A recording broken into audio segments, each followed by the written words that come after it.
So an aspect of the book is really a thought experiment. It's taking the data, as you say, and extrapolating from it, but not limiting it to the results in the physical world, but also looking at how we relate to each other, how politics will change, how international relations will change. So looking at it in a much wider context than perhaps we generally do. It seemed very obvious after I'd thought about it for a very short period of time that the challenge of climate change for these islands is very, very different than it is for almost anywhere else in the world. It's quite remarkable how singular the prospects for the future are for Britain and Ireland. And these prospects seem to me to be pivoted around a change in the relationship between Britain, the nations of Britain and Ireland, and everywhere else, and actually also between the different regions and nations of these islands themselves.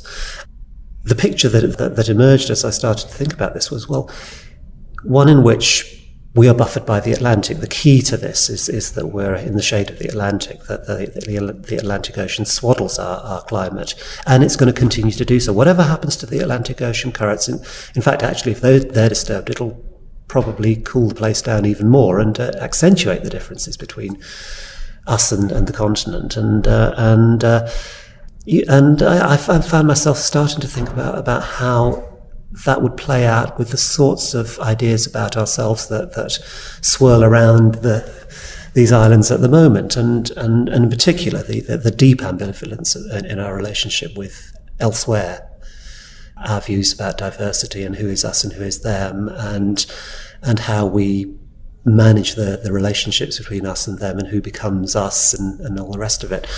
And also, and this is something that I've gone on to think about more and more since completing the book, thinking about a society that isn't really that keen on engaging with itself civically and politically, which is at odds, disgruntled, disaffected with democracy while fully committed to it formally, but doesn't really live it.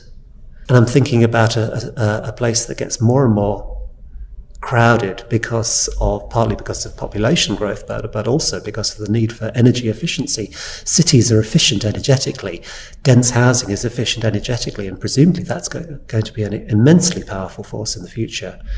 And the stuff that's not built on is going to be used for growing food, except for the high boggy peaty bits, which are going to have problems of their own. So this is all about exploring the need to revive ourselves civically and politically. You mentioned cities, and you devote quite a lengthy chapter in the book to London, understandably.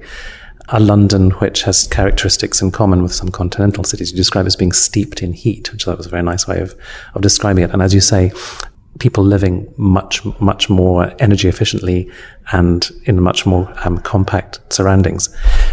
You take the year 2100 as kind of a key point of comparison. What do you think that the salient distinctions will be between the London of now and the London of then? It's going to be like it is, but much more so. This is how I'm seeing the British Isles as a whole. Obviously, that follows from the basic premise of the book, which is what happens if people carry on as we're doing at the moment. So I'm not trying to invent new things that haven't yet been foreseen. But certainly, one's already seeing this, that there's already talk about the need to make London much, much more dense. London actually isn't a very dense city at the moment, particularly compared to a number of comparable places. Well, Barcelona is incredibly dense in the centre. Paris is dense, and people can live well in those places. So it's not necessarily worse. One of the nice things about this is that one does imagine a really quite substantial and perhaps you could say profound greening of cities. The greening of cities in the past was creating open areas, parks and gardens and so on. The greening in the future is going to be integrating the green into buildings themselves, covering the walls and the roofs. So one can already see certain buildings, even with green walls in London already. I'm imagining that this is going to become the norm. But I'm also imagining a city in which movement is very, very difficult. Movement throughout the country is going to be difficult. It's going to be problematic because effectively, in my future, the question is asked about every journey, is this journey really necessary, like the old wartime slogan, except it won't just be a slogan to search your own conscience with. It's something that's, I've imagined a transport system that is actually automated and controlled by computers. So you're no longer a driver, you're a passenger in your own car. And to make a journey, you actually have to bid for space on the roads according to a finely computed points system, based on how worthwhile and necessary your needs are. So I imagine a London which has become much more of a network than a hub and spoke place. The Victorians built the underground system like the spokes of a wheel, so it all goes into the centre. And I'm imagining, the underground's still there, the tube's still there, but there's just no way of cooling it down in summer, so it doesn't work as a local line anymore. And peripheral centres have become much more important. So instead of there being suburbs, it's going to be a different kind of network city. And presumably that'll also be true of other megacities in the future. You describe at one point measures taken to attenuate climate change as belated and ineffectual. And it seemed to me that was what you took the status quo really to be, as far as our present state of activity goes. I wondered, in conclusion, Marek, what changes in your own sort of attitudes came about as a result of spending a couple of years thinking about that comparative lack of attention, comparative failure to take action. Did you end the book in a more sober, pessimistic frame of mind than you began it? I think that the more I thought about climate change and the more detail in which I thought about it, my mood, I don't think became any less pessimistic, but it was less emotional.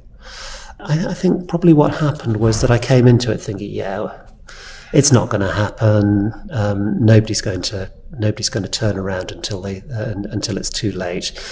You have to feel the climate around you. You have to feel extremes of weird weather in order to feel that it really matters. It's very difficult to think about it happening in the future. It has to be happening right now. And that obviously applies at all levels of power, up to the international levels. There's always short-term interest, that there's always cogent arguments for putting first. But having thought about the possibilities, I think my pessimism of the spirit is alleviated to some extent, because although objectively my pessimism of the intellect is just as bad as it started, I can also see lots of ways of getting to work to deal with this. And in particular, I feel very pleased to have got hold of what I actually think is the problem. It's not focusing on the technology. It's not above. It's the need to change the light bulbs and to forswear air travel at the domestic level, and the need to make these huge strategic world historical changes in our sources of energy at the global level.